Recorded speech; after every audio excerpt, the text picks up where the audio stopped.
دیا, اس کا پیٹ چاک کر کے ظالم نے اس کا کلیجہ چبایا ہے. جس کی لاش کو نبی نے اپنے ہاتھوں میں اٹھایا.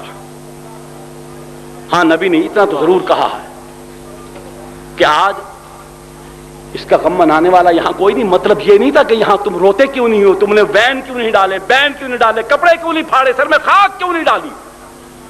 ڈالتی پوری امت ڈالتی اگر وہاں نبی ایک مٹھی بھر کے بھی فضا میں اڑا دیتے.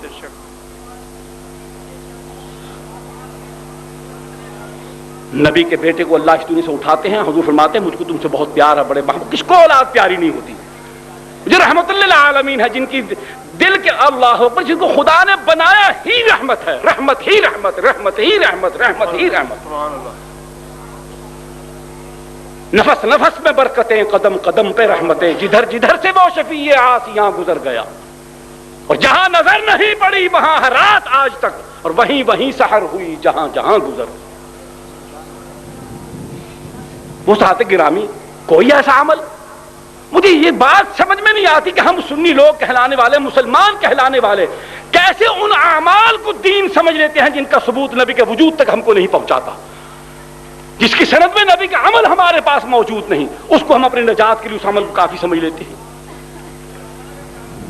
غیر نبی کا عمل امت کے لیے حجت نہیں ہو سکتا, وہ کتنا بڑے سے بڑا متقی اور امام کیوں نہ ہو, جب تک اس کے پاس اس کی دلیل قرآن اور حدیث سے نہیں ہوگی, رسول اللہ کی سنت سے نہیں ہوگی. وہ عمل کسی نیک آدمی کا اپنا اختراع کردہ ہو سکتا ہے, اس کی حکمت سے تعبیر کیا جا سکتا ہے, یا یہ کہا جا سکتا ہے کہ اس نے اللہ کے دین کی اس دور کی حکمت کو پا لینے کا یہ ذریعہ سمجھا. اگر کوئی آدمی اس کی اس حکمت کو نہیں اپنائے گا تو اس پر آپ فتویٰ بازی نہیں کر سکتے, فتویٰ اس پر لگے گا, کافر اس کو کہا جائے گا جو نبی کے طریقے کے علاوہ کسی اور طریقے کو دین سمجھے, اس کو ذریعہ نجات سمجھے اور اس کو عبادت کرے. رونا دھونا اللہ کی بارگاہ میں ہے, اور نبی نے رو کر دکھایا ہے. نبی ساری رات کھڑے ہیں, پاؤں مبارک متورم ہو گئے ہیں, سوج گئے ہیں, پھٹ گئے ہیں, زخمی ہو گئے ہیں. اما عائشہ فرماتی کہ میں نے عرض کی یا رسول اللہ صلی اللہ علیہ وسلم, اللہ نے تو آپ کو وجہ نجات بنایا ہے, آپ کی وجہ سے تو کائنات کے گنہگاروں مسلمانوں کی نجات ہونی ہے, آپ کو اللہ نے اتنا مقام دیا ہے, تو آپ ساری ساری رات کھڑے ہو کر اللہ کی بارگاہ میں روتے کیوں؟ تو فرمانے لگے افلا تکون عبدا شکورا, کیا تم نہیں چاہتے کہ میں اس کا شکر گزار بندہ نہ بنوں, جس نے مجھ کو اتنا اونچا مقام عطا فرمایا, اتنی بلندی عطا فرمائی, اتنی عظمت عطا فرمائی,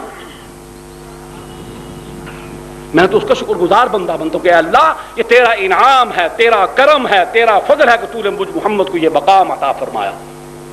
پھر وہ مقام عبدیت میں بھی یکتا روزگار ہے, کوئی ان کی عبدیت کا مقابلہ بھی نہیں کر سکتا. رونا ہے وہاں رو, اپنے گناہوں کو یاد کر کے رو, بدعمالی کو یاد کر کے رو. جہاں جہاں ہم سے نبی کے اعمال چھوٹتے ہیں, نبی کا قول چھوٹتا ہے, نبی کی سنت چھوٹتی ہے, ان لمحوں کو یاد کر کے اللہ کی بارگاہ میں رو. اللہ کو وہ رونا پسند. پھر اگر امت کے لیے رونا اور پیٹنے کا کوئی مقام تھا تو پھر وہ دن تھا جس دن امام الانبیاء والمرسلین کو اللہ نے اس دنیا سے اٹھایا. جب دیکھا جائے, کہا جائے مبالغہ آمیز انداز میں, تو پھر اس دن اور دین والے یتیم ہو گئے, امت یتیم ہو گئی. جب صحابہ پر حزن و ملال کی کیفیت یہ تھی کہ بے نڈھال ہو گئے, بے سدھ ہو کے پڑے تھے کہ اب کیا کریں گے. پہلے تو کوئی مسئلہ پیش آتا تھا, یا رسول اللہ صلی اللہ علیہ وسلم فلاں مسئلہ کیا کرے, کیسے اس کا حل. رسول اللہ نے فرمایا اس کو ایسے کر دو, وحی نازل ہوگی, قرآن آ گیا, فرشتہ آ گیا, مسئلے کا حل پیش کر دیا, طریقہ بتا دیا.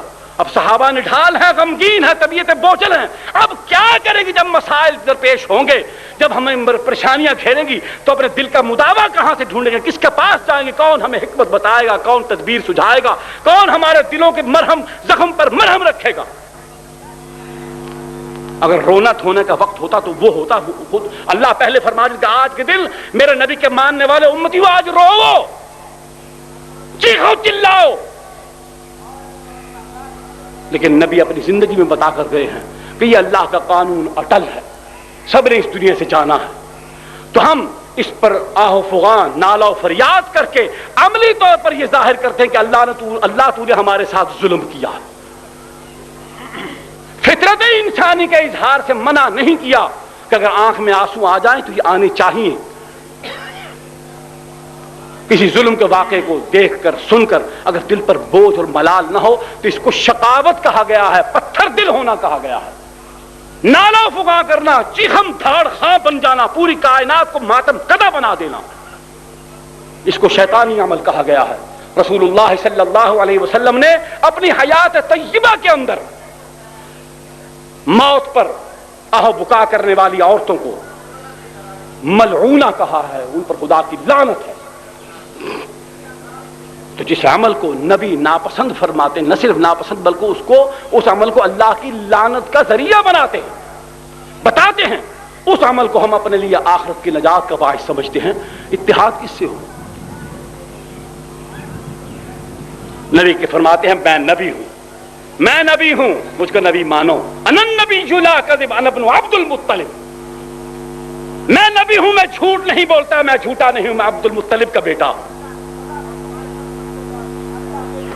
اور اللہ فرماتا ہے کہ ہم نے ان کو بھیجا ہے، وما ارسلناک الا کافۃ للناس وما ارسلناک الا رحمۃ للعالمین، ہم نے آپ کو بھیجا ہے تمام اولاد آدم کے لیے امام، رہبر، قائد، نبی بنا کر، اور ہم نے آپ کو سارے عالمین، سارے جہانوں کے لیے رحمت بنا کر بھیجا ہے۔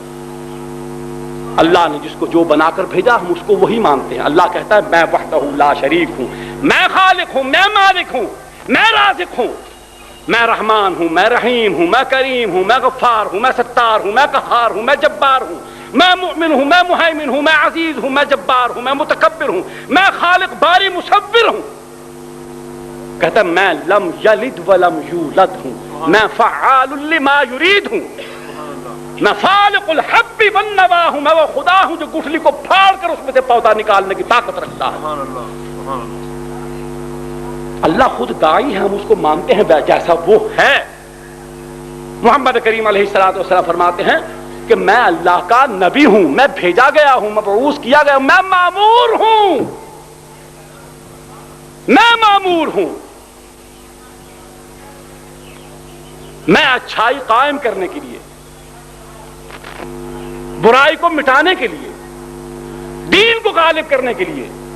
جس اللہ نے ہم کو پیدا کیا ہے اس نے ہمارے رہنے سہنے کا جو طریقہ، جس کو شریعت کہا جاتا ہے، جس کو دین اسلام کہا جاتا ہے، اس کو نافذ کرنے کے لیے، اس کو بتانے کے لیے، سمجھانے کے لیے، بعثت معلما، مجھ کو معلم بنا کر بھیجا تھا کہ تم کو بتا سکوں، سمجھا سکوں، سکھا سکوں، پڑھا سکوں۔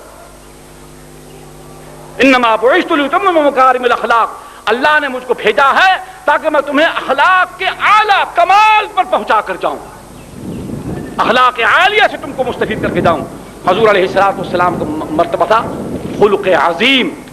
علماء اخلاق کے 3 درجے بیان فرماتے ہیں کہ سابقہ انبیاء علیہ الصلوۃ والسلام میں 2 درجے تھے، خلق حسن تھا، پھر انبیاء کی جماعت اس کو اللہ نے خلق کریم عطا فرمایا، اور محمد کریم علیہ الصلوۃ والسلام کو خلق عظیم پر فائز فرمایا۔ اور انتہا درجے کی ڈگری جس کے پاس ہوتی ہے اس کا مطلب یہ ہوتا ہے کہ پچھلی چھوٹیاں تمام ڈگریاں اس نے حاصل کی تو پھر اعلیٰ درجے کی ڈگری اس کو ملی۔ حضور کے پاس خلق حسن بھی تھا، خلق کریم بھی تھا، خلق عظیم ان کا ذاتی تھا، یہ اللہ نے انہیں کو عطا فرمایا، اللہ نے ان کا شان و مقام ہے، اس کے وہ خود داعی ہیں۔ یہ ہم نہیں کہتے کہ حضور ایسے ہیں، حضور خود فرماتے کہ میں ایسا ہوں، اور جو بھیجنے والا ہے وہ کہتا ہے۔ اور جو کچھ ہمیں منوایا جاتا ہے، کیا علی نے زندگی میں کبھی کہا؟ کبھی زندگی میں کسی کتاب، ان کی کتابوں کے حوالے سے کبھی علی المرتضی رضی اللہ تعالی عنہ نے اپنی ساری حیات طیبہ میں بھولے سے کبھی ایسی بات نہیں کہی۔ اور یہیں سے ایک بات سمجھ میں آتی ہے، میں نے مثال دی تھی کہ وقالت النصارى المسیح ابن اللہ، حضور صلی اللہ علیہ وسلم نے بھی علی المرتضی رضی اللہ تعالیٰ عنہ کو فرمایا تھا ایک مقام پر کہ تم مسیح ہو۔ کیا مطلب؟ کہ جس طریقے سے مسیح علیہ السلام کے خوارق عادات کی وجہ سے نہ ماننے والوں نے، مشرکین نے ان کو خدا کا بیٹا بنا دیا تھا، تم زاہد ہونے کی وجہ سے، عابد ہونے کی وجہ سے، مطیع اور فرمانبردار ہونے کی وجہ سے، میری سنت میں ڈوب جانے کی وجہ سے، اللہ کے دین میں اپنے آپ کو فنا کر لینے کی وجہ سے تم اس مقام اعلیٰ عرفہ تک پہنچو گے کہ تم ایسے فیصلے کرو گے کہ انسان، بڑے بڑے جج، بڑے بڑے عالم، فصحاء، یا یہ سوچ کر حیران رہ جائیں گے کہ اگر ہم اس مقام پر ہوتے تو ہم یہ شاید فیصلہ نہ کر سکتے۔ یہ علی کو اللہ نے علم دیا تھا۔